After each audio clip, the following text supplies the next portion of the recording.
হবে না। আল্লাহ তাআলা তার বান্দাকে লক্ষ্য করে বলছেন যে তোমরা ধারণা করেছো যে আমি তোমাদেরকে অহেতুক সৃষ্টি করেছি আর তোমরা আল্লাহর কাছে ফিরে যাবে না, এমনটি নয়। আল্লাহ রাব্বুল আলামিন আমাদেরকে নিশ্চয়ই কোনো কারণবশত সৃষ্টি করেছেন এবং আমরা আবার তার কাছে ফিরে যাব এবং আমরা বাধ্য তার কাছে যাওয়ার।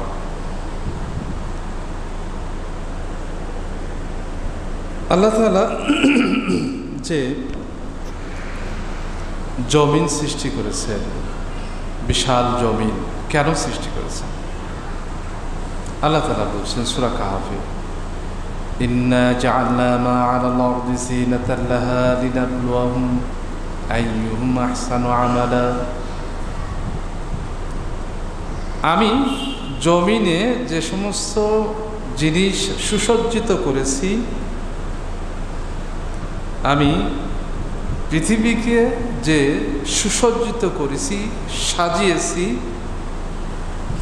এটা এজন্য যে আমি পরীক্ষা করব আইয়ুকুম আহসানু আমালা, যে তোমাদের মধ্যে কে ভালো কাজ করে।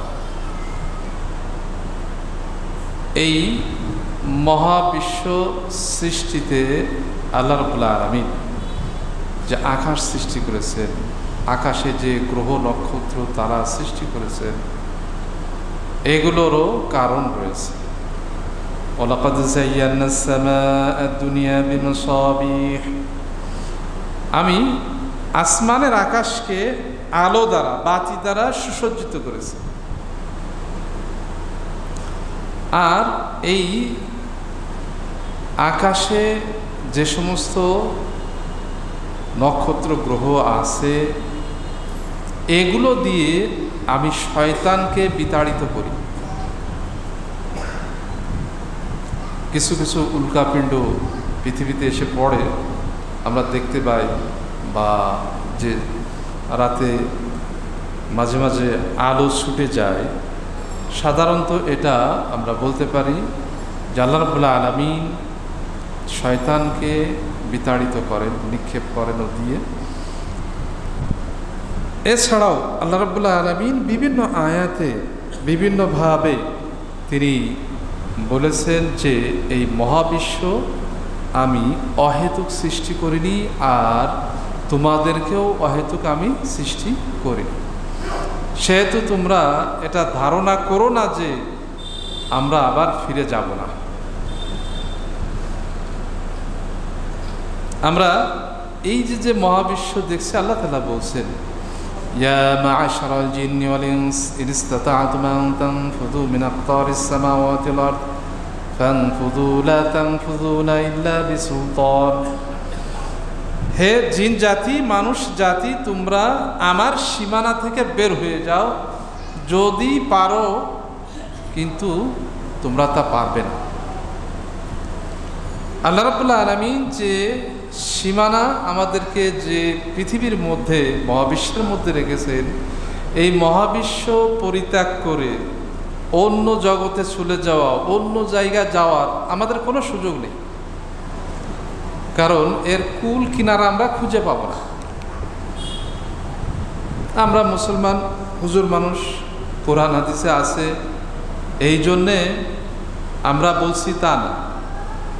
এ কথা আল্লাহ তাআলা অনেক আগেই বলেছেন, আর বিজ্ঞানীরাও তা বের করেছেন।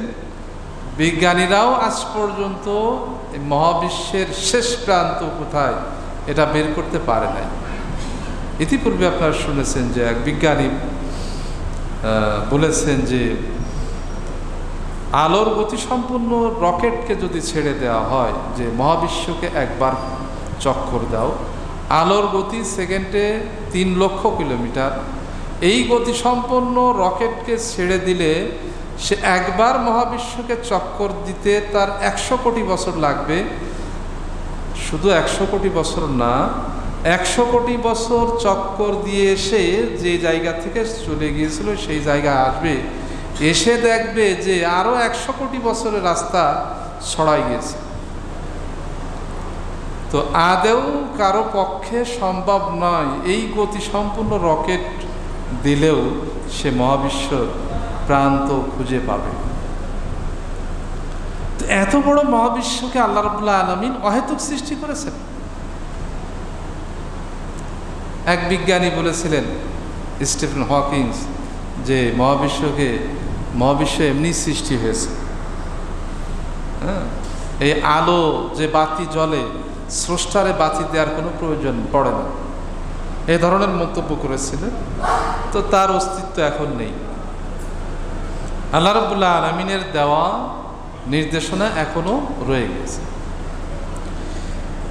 এই যে পৃথিবী আমরা চলাফেরা করছি, আমাদের জন্য সবুজ শ্যামল বৃক্ষ, তরুলতা, পশু যা আমরা দেখছি, এই সব কিছু এমনিতেই সৃষ্টি হয়নি, আর অহেতুকও আল্লাহ রাব্বুল আলামিন সৃষ্টি করেন। এই সব কিছু আমাদের জন্য সৃষ্টি করেছেন এবং এর মাধ্যমে আল্লাহ রাব্বুল আলামিন তার বান্দাদের পরীক্ষা নিয়ে থাকবেন এবং পরীক্ষা নেবেন যে কে কোন বান্দা আল্লাহ রাব্বুল আলামিনের নির্দেশনা মেনে চলে, সৎকর্ম করে, সৎ পথে থাকে। এই যে দুনিয়া আমরা পাচ্ছি, এ দুনিয়া সম্পর্কে আরো আমরা জানবো। তাহলে কেন সৃষ্টি করেছেন আমাদেরকে সৃষ্টি করেছেন। আল্লাহ তাআলা বলছেন, ওমা খলাকতুল জিন্না ওয়াল ইনসা ইল্লা লিয়াবুদুন, আমি জিন এবং মানুষ জাতিকে একমাত্র আমার ইবাদতের জন্য সৃষ্টি করেছি। এই ইবাদতের জন্য সৃষ্টি করেছি, এর বিনিময়ে আমি কোনো রিজিক চাই না, আমি বরং রিজিক দান করব। বান্দা সে ইবাদত করবে, আল্লাহর আনুগত্য করবে, তার রিজিকের দায়িত্ব আল্লাহ রাব্বুল আলামিন নিয়ে নিয়েছেন। আল্লাহ রাব্বুল আলামিন তার উত্তম রিজিক দান করবে। যে বান্দা ইবাদত করবে না, সেও খাদ্য খাবার পাবে, কিন্তু সীমিত সময়ের জন্য, এই দুনিয়ার জন্যে, দুনিয়ার বাইরে না, আখিরাতের জন্য না। তবে সৎকর্মশীল যে ব্যক্তি, তিনি হালাল উপার্জন করবেন এবং উত্তম খাবার খাবেন, যেই খাবার খাওয়ার কারণে তার হৃদয়ে, তার শরীরে ঈমানি শক্তি বৃদ্ধি পাবে এবং আল্লাহ এবং আল্লাহর রাসূলের আনুগত্য করবে, আর জান্নাতে যাওয়া তার জন্য সহজ হয়ে যাবে।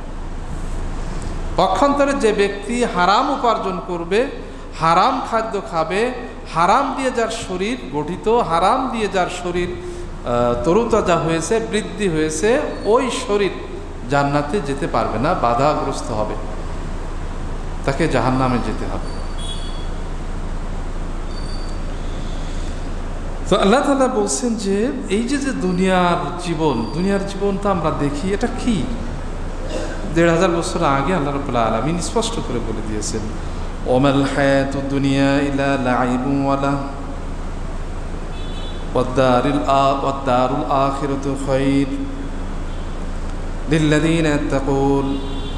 যে দুনিয়ার জীবন এটা ক্রীড়া কৌতুকের জীবনের মতোই, বা ক্রীড়া কৌতুক, আর আখিরাতের যে জীবনটা, সেই জীবনটা হলো উত্তম জীবন। আল্লাহ তাআলা অন্য জায়গায় বলছেন যে ইআলামু আন্নামাল হায়াতুদ দুনিয়া লাইবুন ওয়া লাহু, তোমরা জেনে নাও, অবশ্যই জেনে রাখো যে নিশ্চয়ই জীবন, দুনিয়ার যে জীবনটা, এই জীবনটা ক্রীড়া কৌতুকের জীবন এবং এখানে সাজসজ্জার জীবন, এখানে সুসজ্জিত হওয়ার জীবন, আর ওয়াতাফাখুরুম বাইনাকুম, এবং পরস্পর অহংকারের জীবন, আর সম্পদে এবং সন্তানে এটা মানুষের আধিক্য দেখানোর জীবন। এটা দুনিয়ার যে জীবনটা, এই জীবনটা আমরা দেখতে পাই যে মানুষ আনন্দ উল্লাস, খেল তামাশা এবং চাকচিক্য, জাঁকজমক, সুসজ্জা, আর অহংকার রয়েছে পরস্পরের মধ্যে। সেই অহংকার কয়েক ধরনের হতে পারে, তার মধ্যে থেকে একটা হলো যে অধিক সম্পদ প্রকাশ করা, দেখানো, অহংকার দেখানো, এবং অধিক শক্তি, জনবল এবং সন্তান সন্ততির মাধ্যমে গর্ব প্রকাশ করা। আমরা তো তাই দেখি যে মানুষ স্রষ্টাকে ভুলে যে মানুষ স্রষ্টার ইবাদত না করে খেল তামাশা ক্রীড়া কৌতুক সাজসজ্জার ভিতরে লিপ্ত রয়েছে, মানুষ অহংকার করছে পরস্পর, এবং মানুষ সম্পদের বড়াই দেখাচ্ছে, আর মানুষ তার জনবল জনশক্তি বৃদ্ধি করছে, এটা মানুষকে দেখাচ্ছে। এটাই তো এই যে দেখানোটা, এই যে কাজগুলো, এটা দুনিয়ার জীবন, এই জীবনটার একটা উদাহরণ আল্লাহ তাআলা দিয়েছেন।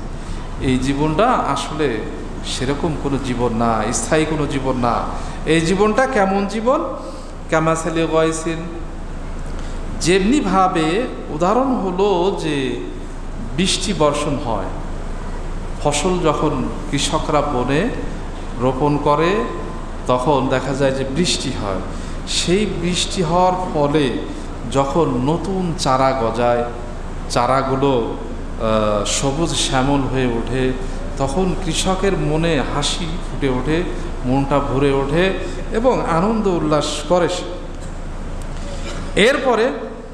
এরপরে কি হয়ে যায়, কিছুদিন পরে দেখা গেল যে ওই ফসল হলুদ বর্ণ ধারণ করে এবং তারপরে অনেক সময় নষ্ট হয়ে যায়, এরপরে তা খড় কুটোয় পরিণত হয়ে যায়।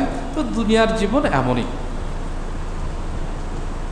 দুনিয়ার জীবন মানুষের এমনই, খড়কুটের মতো। প্রথম যখন সে জীবনযাপন করে তখন সবুজ শ্যামল আনন্দদায়ক হয়, পরবর্তীতে তার শেষ যে পরিণতি সেটা হলো খারাপ পরিণতি।